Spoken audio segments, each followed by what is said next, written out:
Le MAPAC et la Financière agricole du Québec ont à cœur la réussite de la relève agricole. C'est pourquoi ils soutiennent les jeunes dans leurs projets de démarrage ou d'établissement. Les conseillers du MAPAC sont là pour cibler les besoins et diriger vers les services conseils appropriés, et ceux de la Financière agricole sont des experts en matière de financement et d'assurance. Grâce au programme d'appui financier à la relève, une aide pouvant atteindre 50 000 $ est disponible. En agriculture, les défis sont grands, mais notre volonté commune de soutenir la relève l'est tout autant. Vous désirez démarrer une entreprise, faire une relève d'entreprise? Consultez le CLD de votre territoire. Vous profiterez de l'accompagnement et d'une aide technique au plan d'affaires, ainsi qu'à la recherche de financement et d'un suivi personnalisé à la réussite de votre croissance. La Fédération de l'UPA de la Capitale-Nationale Côte-Nord et ses syndicats locaux sont fiers de soutenir le dynamisme et la diversité agricole de la région. Desjardins Entreprises tient à souligner l'apport des producteurs agricoles dans le développement régional. Le comité établissement transfert de la relève agricole est fier de chapeauter le projet de mobilisation afin d'accompagner les jeunes producteurs de la capitale nationale. Le service de fiscalité et de comptabilité de la Fédération de l'UPA de la capitale nationale Côte-Nord est heureux d'appuyer la réalisation de cette série agricole. Bonjour à tous. Cette semaine, à l'émission La Voix agricole, nous parlons de production bovine. Pour ce faire, nous sommes dans Port-Neuf. Nous allons rencontrer M. Philippe Alain de la ferme du Alain et également Simon Marcotte des élevages bovins de Saint-Gilbert. Sur ce, je vous souhaite une belle émission.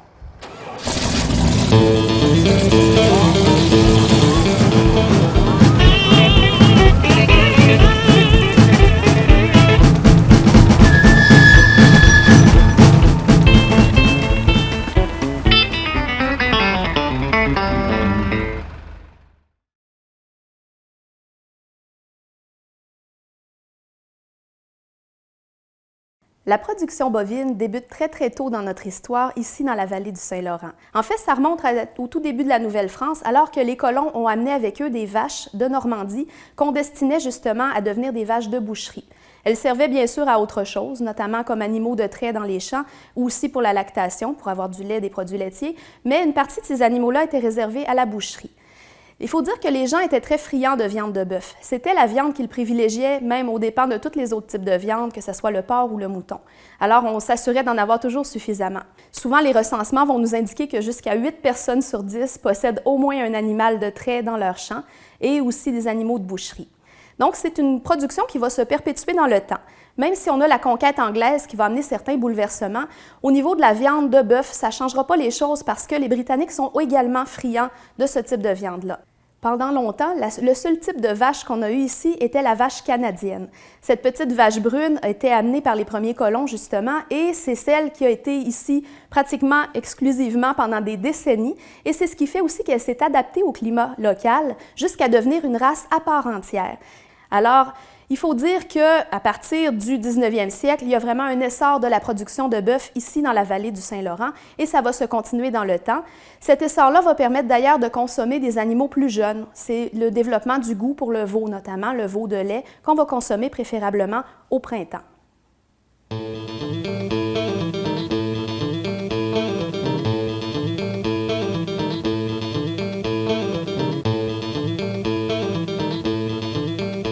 Ça venait de pair. Je me suis questionné, oui, quand j'étais au secondaire, mais j'ai été étudiant en agriculture, on avait une ferme. C'était pas par pression. Moi, j'avais le goût là-dedans. J'ai fait mes études, puis après ça, je suis revenu sur la ferme directement.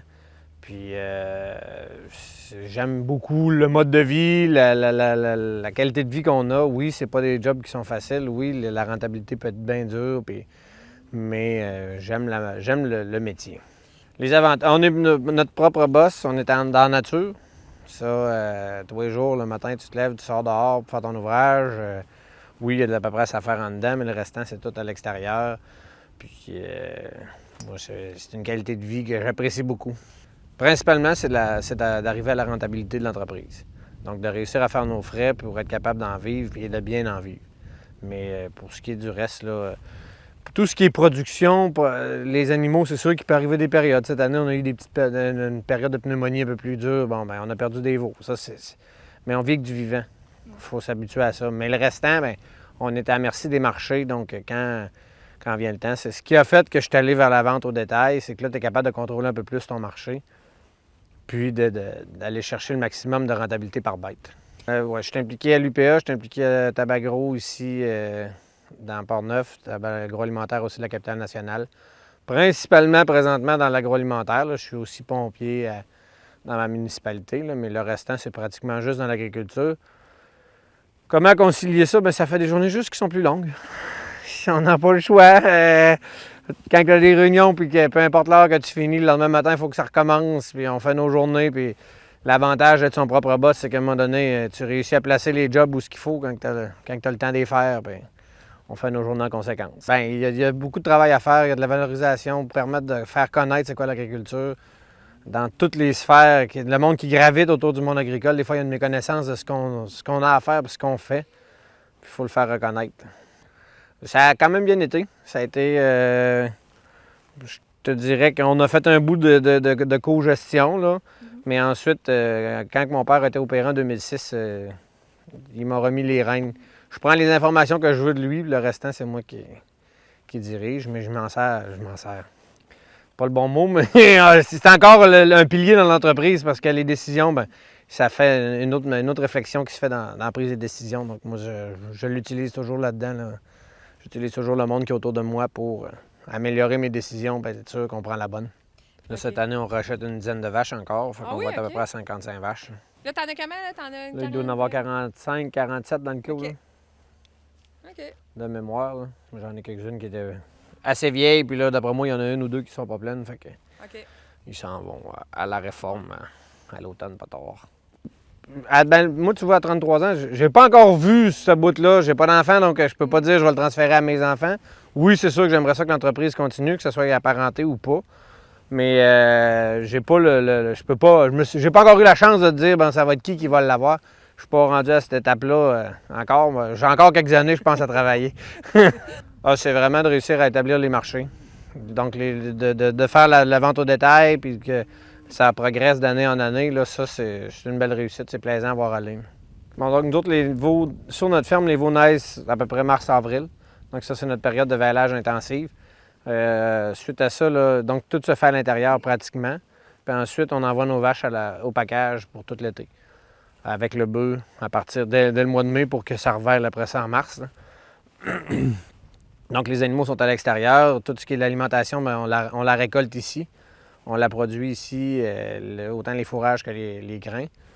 Puis, donc, dans l'été, bien, oui, les animaux sont dehors, mais nous autres, on prépare l'autre saison en rentrant tous les fourrages puis les grains. Puis, rendu à l'automne, on ramène les veaux. Puis là, les vaches et les veaux, on rentre à l'intérieur, mais là, on va séparer les vaches des veaux.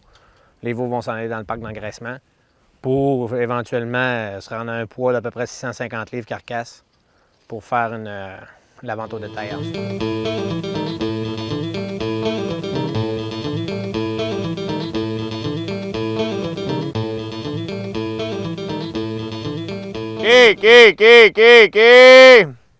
mon Dieu! OK.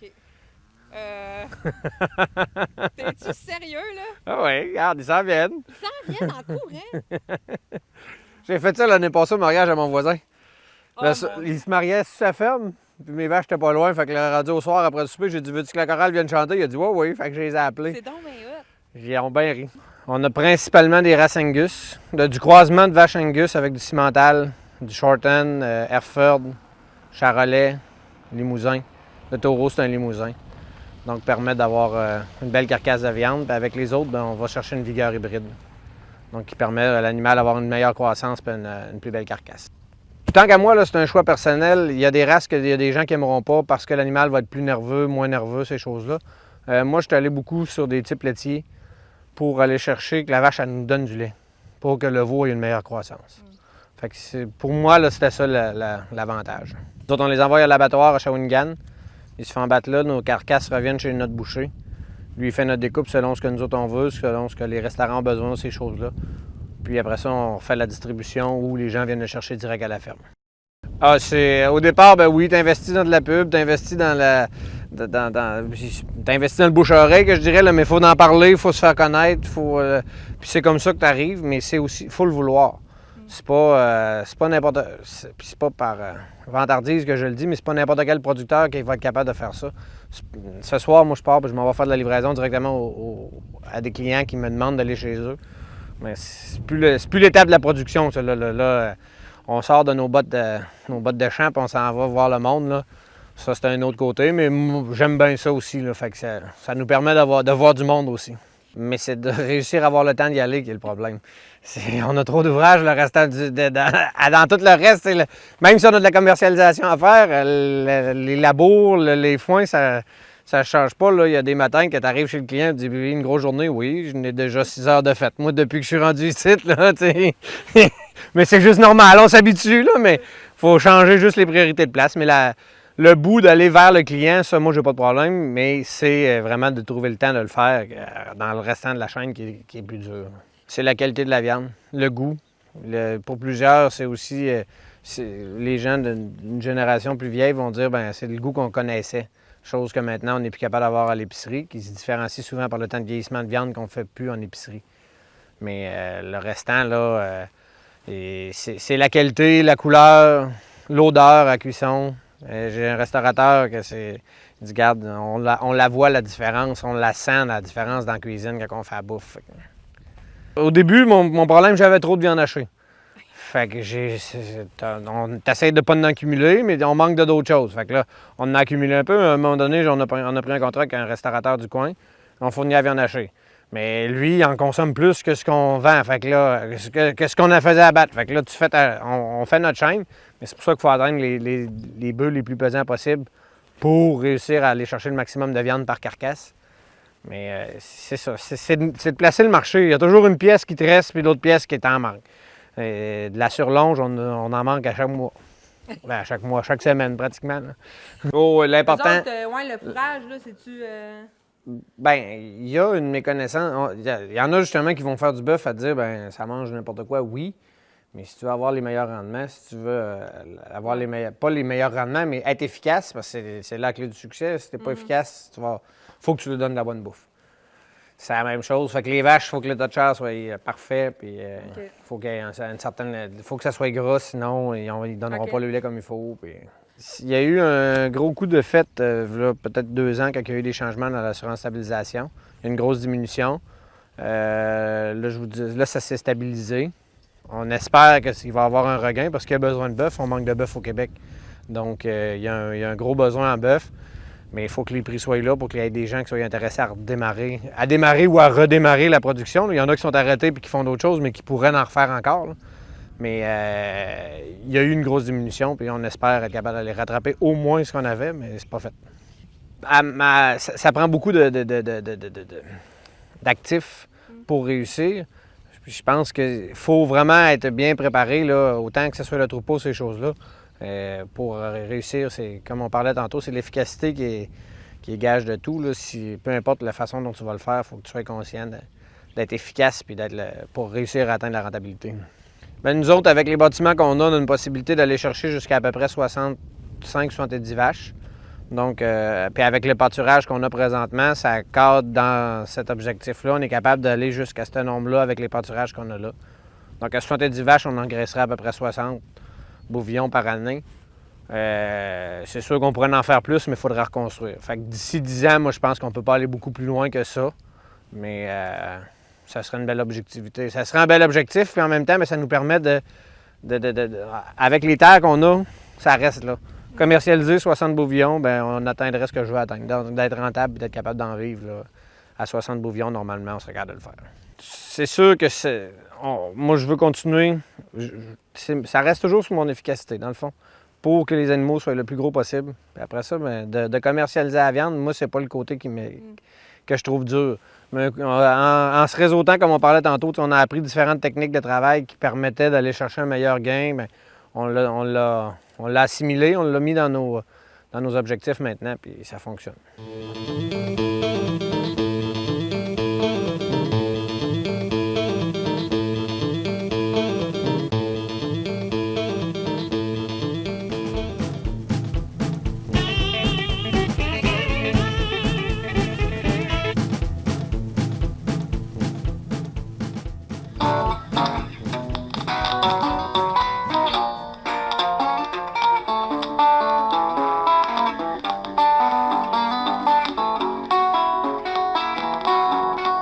C'est une race facile d'entretien qui est très facile à hiverner l'hiver avec les conditions qu'on a aujourd'hui. Même si c'est facile parce que ça a du poil, quand même 2 couches de poil, un poil huileux d'une coupe de pouce qui est sur la peau, sur le cuir, plus un 12 à 13 pouces d'un deuxième poil qui peut être de dessus. Ça, c'est pour la robe. Concernant la viande, c'est une race avec une viande très maigre, qui est basse en cholestérol, très goûteuse. Ça goûte beaucoup plus le bœuf. Les gens qui aiment avoir un goût de bœuf qui est particulier, c'est la race peut-être qui goûte le plus le bœuf dans l'ensemble des races qui existent. Et c'est une race facile d'entretien, facile à élever puis à garder. Est-ce qu'on peut dire que c'est une race qui est rustique? C'est une race très rustique, d'ailleurs, elle est reconnue. Puis quand on va voir la littérature qui existe concernant le Highland, ce qu'on dit, ça peut aller dans des terrains d'ondes, de boisés, de friches, ces affaires-là. Évidemment, si on va avoir des animaux qui se développent de façon normale et puis assez rapidement, c'est préférable d'avoir des bons packages, puis un peu de moulé pour la finition de ces affaires-là, parce que ça prend quand même une couche de gras pour avoir une viande qui est plus tendre. Okay. Si on néglige la finition, on va avoir une viande un peu moins tendre.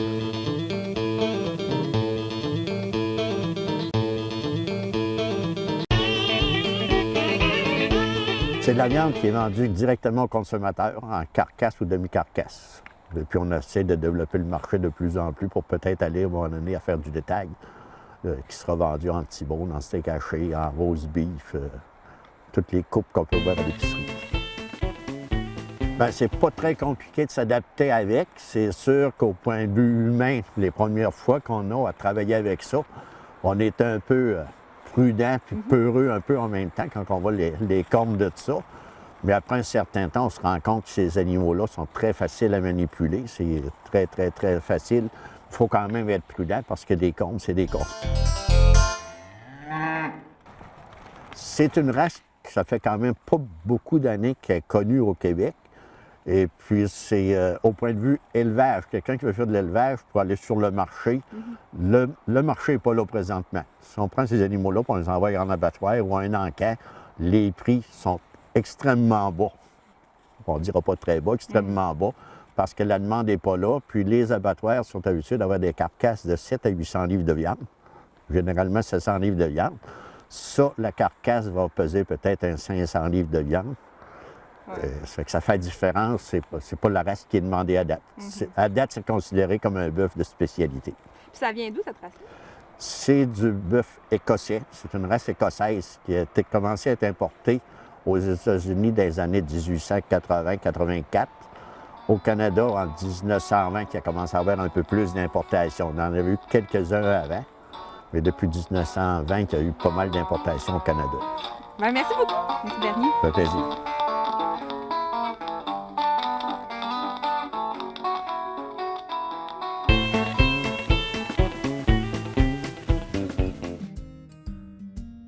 L'équipe de la Direction régionale de la capitale nationale du ministère de l'Agriculture, des Pêcheries et de l'Alimentation, fière accompagnatrice de la relève agricole dans la région.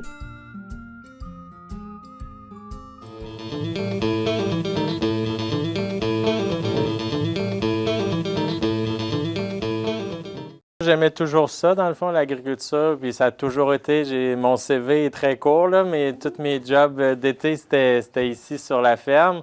Fait que j'ai toujours aimé ça. Je me suis demandé un bout de temps si je ferais ça un peu comme mes parents faisaient, parce que mes parents, tout le temps, avant que je m'établisse, c'était des jobs à l'extérieur et ils travaillaient en informatique à Québec. Je me demandais si moi aussi je ferais ça plus à temps partiel. J'étais même allé en génie mécanique à l'université, puis là, finalement, j'ai tout lâché ça pour finalement prendre la décision qu'on grossisse la ferme puis que moi, je puisse en vivre là, à temps plein. C'est difficile parce qu'on travaille avec deux affaires quasiment incontrôlables, le vivant puis la météo. Fait que toujours la pression puis le stress de réussir à faire ton ouvrage en fonction des aléas climatiques. Puis ce que moi, je trouve le plus difficile, c'est au niveau des animaux, les maladies qu'il peut avoir une vache à terre, ça draine terriblement. Là, mais j'essaie toujours de me dire, c'est une entreprise comme un autre, c'est un problème comme un autre. Là, mais c'est difficile. C'est ça les difficultés. Sinon, c'est l'organisation de la vie familiale. réussir à avoir une qualité de vie aussi, puis avec tout l'ouvrage qu'il y a à faire, parce que c'est pas, tu ne veux pas faire du 8 à 5 ou du 9 à 5 avec une ferme. Là. Il y a des ressorties le soir parce qu'une vache vèle, des bris ou des affaires qui font que ta journée, c'est pas prévu, mais il faut qu'elle s'étire. On a 85 vaches. Donc, 85 vêlages, puis on élève une grosse partie des génisses, des femelles qui naissent de ça pour vendre à d'autres éleveurs parce qu'on a quand même un bon bagage génétique. On a toutes des vaches cimentales pur sang. Toutes. Ben, à part quelques exceptions. Là. Puis, on accoupe toutes avec des taureaux Angus, soit rouges, soit noirs. Puis ça fait c'est bien en demande comme vache, le fruit de ça, le croisement 50-50, ils appellent ça des F1. Puis ça, c'est à peu près la meilleure vache que tu peux avoir, c'est ça. C'est le fun d'avoir des associés parce que l'idée que tu as, c'est le fun qu'elle soit contre-vérifiée puis soit modifiée, des choses ajoutées à ça ou complètement, des fois, tu te dis, ouais, finalement, ça n'avait pas d'allure, ton affaire est bien meilleure. C'est une sécurité aussi, des avoirs là pour les vacances, les congés. Puis justement, quand tu as des problèmes, c'est le fun que quand il y a un gros problème, tu ne sois pas tout seul. Viendrais-tu m'aider avec la vache ou viendrais-tu m'aider? C'est brisé. C'est sûr que les désavantages, je pense que c'est pas nécessairement parce que c'est des parents ou dans toute entreprise où tu es des associés, c'est ça, il peut y avoir des conflits au niveau des idées, mais on s'en sort assez bien. On discute de tout ça, puis à date, ça passe. Là. On est stable, dans le fond. Je me suis intégré à l'entreprise un peu sur papier. Il fallait que j'aille 60 des parts pour aller chercher ma prime à l'établissement parce que la ferme n'était pas assez grosse pour que juste avec 20 sur papier. Fait que, on a organisé les papiers pour que ça fonctionne. Puis là, on s'en parle pas, fait que tout le monde est confortable avec cette idée-là où que tout le monde est associé à ce niveau-là. C'est une société en nom collectif qu'on a. Ça va assez bien. Les démarches, un bout de ta question, c'est les démarches pour faire la société. Ça a été un peu long, mais pas si pire. Là. C'est notaire, comptable, telle affaire, tel document. Là. Un peu avant qu'officiellement, la société a été formée en 99. Déjà, vers la fin de mes cours, puis l'année, mettons, entre la formation puis que j'avais puis la fin de mes cours, c'était déjà plus moi qui gérais la ferme. Fait que c'est sûr, c'est une autre affaire. Là. C'est toi qu'il faut qu'il pense à tout. Tu appelles les fournisseurs, les téléphones rentrent chez vous, la paperasse, puis tout ça. C'est beaucoup plus lourd, mais ça, je savais que c'était ça. Là. Ça fait partie de la vie de la ferme. Là. Fait qu'ils sont ici à peu près 10 jours de temps, où ce qu'on fait comme une traite laitière, c'est-à-dire le veau boit le matin, boit le soir. Pendant 10 jours de temps, comme ça, les principales maladies qu'ils ont eu à avoir dans sa vie, c'est là les plus risquées, c'est là qui est le plus faible. Après ça, il se débrouille tout seul, puis là, on peut l'envoyer avec sa mère à l'étable froide, qu'on va aller voir tantôt. Puis là, ça me permet de rentrer les prochaines qui vont vêler. Fait qu'on fait une rotation comme ça jusqu'à ce que tout nos vélages soient faits, rendu en juin. Mais le plus gros des vélages, c'est janvier, février. La qualité, je pense, de nos performances d'animaux, je pense, la qualité de ces animaux-là, leur apparence, les gains de poids qu'on réussit à obtenir, là, année après année, on a des super bonnes performances. Puis là, depuis qu'on fait de la viande, bien, on est content parce que ça se traduit en meilleure viande, en rendement carcasse, en rendement économique par vache, là. Fait que c'est ça, peut-être la fierté. Puis sinon, c'est d'avoir une ferme qui fonctionne quand même puis qui est relativement rentable, c'est déjà juste pas pire. Là, pour en vache-veau, c'est pas évident pantoute là, qu'une ferme est même rentable. Là. Rendu à 8-10 mois, normalement, le veau serait vendu à l'encan. Nous, ce qu'on fait de différent, c'est qu'on développe notre mise en marché. Là. Ça fait plusieurs années qu'on en vendait juste à de la famille, puis juste des quartiers. Puis, mais là, on le développe vraiment beaucoup. Puis, on est passé de 5 Evo à 10, à 16. Puis là, dans le dernier cycle de 365 jours, on a vendu 22. Puis là, on vise à ce que, éventuellement, tous les veaux mâles soient commercialisés comme ça. Ça veut dire, bon, fait que nous c'est éventuellement l'abattage pour faire de la viande, mais normalement, en production vache-veau, ça serait envoyer tout ça à l'encan, puis là, acheté par des paires d'engraissement qui, eux, les rendent même plus pesants que les nôtres là, pour faire le steak de l'épicerie. Puis ça, c'est pour nos mâles. Puis nous, aussi, ce qu'on a de différent, c'est que vu qu'on a une bonne qualité de génétique, toutes nos vaches sont cimentales, puis on accoupe ça avec des bons taureaux Angus, soit rouges, soit noirs, bien là, on élève les femelles. Puis ça fait un produit très en demande, parce que c'est une F1 croisée 50-50 cimentale Angus, puis c'est très recherché là, à cause des qualités des deux races qui se complètent. Fait que ça, on garde ça une année de plus pour les rendre gestantes puis les vendre à des clients. Développer la rentabilité de l'entreprise sans pour autant augmenter le troupeau, parce qu'on est comme stable là, au niveau champ, bâtiment, troupeau, puis tout ça, machinerie, main-d'œuvre. Fait qu'on s'est dit, bien, en allant, en commercialisant notre viande, bien, ça amène un petit plus, avec c'est sûr plus d'ouvrage aussi, là, la main-d'œuvre associée au téléphone, puis aller voir les découpes, là, c'est plus ma mère qui s'occupe de ça. Cette année, tout le monde est content parce que le prix à l'encan il est élevé. Il n'a jamais été aussi élevé que ça. Fait que je pense que ça doit donner bien du positivisme dans les fermes Vachevaux, mais au Québec, c'est un peu décourageant parce que on s'est toujours fait dire que pour que ça aille bien, il faudrait que le volume total du Québec Vachevaux augmente, parce que là, tu sais, il y aurait assez pour que les parcs d'engraissement puissent acheter des groupes de veaux, puis qu'il y ait peut-être un abattoir qui roule assez, réduire les frais de transport, tout ça. Mais dans le fond, ce qu'on a vu dans les 5 dernières années, on a perdu 30 % des vaches de boucherie, puis je ne sais pas combien de pourcents des agriculteurs qui font cette production-là. Avec toutes les coupures qu'il y a eu dans l'ASRA, ça a découragé bien du monde. Fait qu'on a vraiment beaucoup reculé versus le plateau où on était, qui était déjà pas intéressant. Le principal problème, ça serait quasiment la consanguinité. Là. Si tu élèves tes femelles, ils restent dans le troupeau, puis tu as toujours le même. À un moment donné, c'est le père de la fille qui aurait à accoupler. Ouais. Mais nous autres, on vend quasiment tout. T'sais. Moi, je veux garder mon troupeau de cimental, puis j'ai juste des taureaux Angus. Fait que tout ce qui sort, c'est des demi. Okay. On les vend toutes, soit en viande, soit en femelle. Ouais. Ça cause pas vraiment de problème, mais c'est qu'ils viennent trop gros, puis c'est surtout des problèmes de pattes qu'ils finissent par avoir, mais ça pourrait aller 7-8 ans. 7-8 ans, OK. Ouais. Okay. Les vaches, facilement, il y en a beaucoup qui se rendent à 14-15 ans. Là. Ouais. Avec toute cette baisse de volume-là, puis qui est au Québec, on a moins cher que ce qui se vend dans l'Ouest.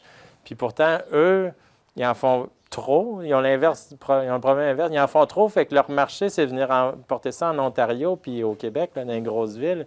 Fait que malgré tout le frais de transport qu'ils ont à faire pour que cette viande-là ou cet animal-là soit abattu ici, ils ont quand même plus cher que nous. Fait que c'est un non-sens. Fait que ça, c'est des aspects décourageants là, de la production Vachevaux, mais sinon, ben c'est ça, il faut être assez efficace. Les animaux croisés, il faut quand même que tu aies un contrôle sur ta génétique. C'est pour ça que nos vaches sont en demande, parce que on garantit au monde que on connaît notre génétique de cimental, puis on achète des taureaux Angus. Je sais exactement les deux races qu'il y a dedans, parce que d'acheter une vache qui a l'air cimental ou qui a l'air Angus, tu sais pas là, finalement qu'est-ce qu'il y a vraiment dedans. Là. Fait que ça, c'est important.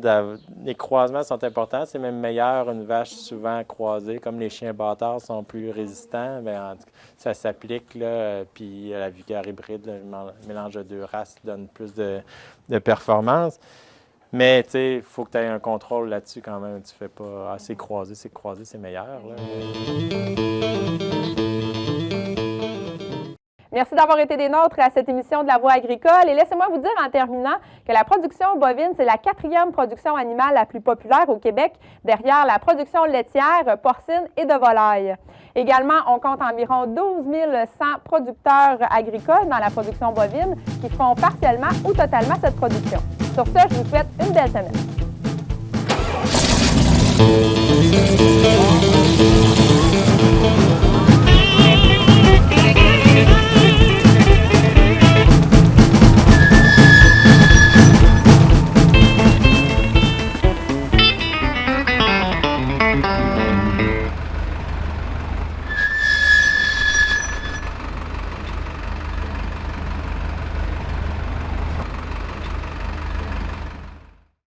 Vous désirez démarrer une entreprise? Faire une relève d'entreprise? Consultez le CLD de votre territoire. Vous profiterez d'un accompagnement et d'une aide technique au plan d'affaires, ainsi qu'à la recherche de financement et d'un suivi personnalisé à la réussite de votre croissance.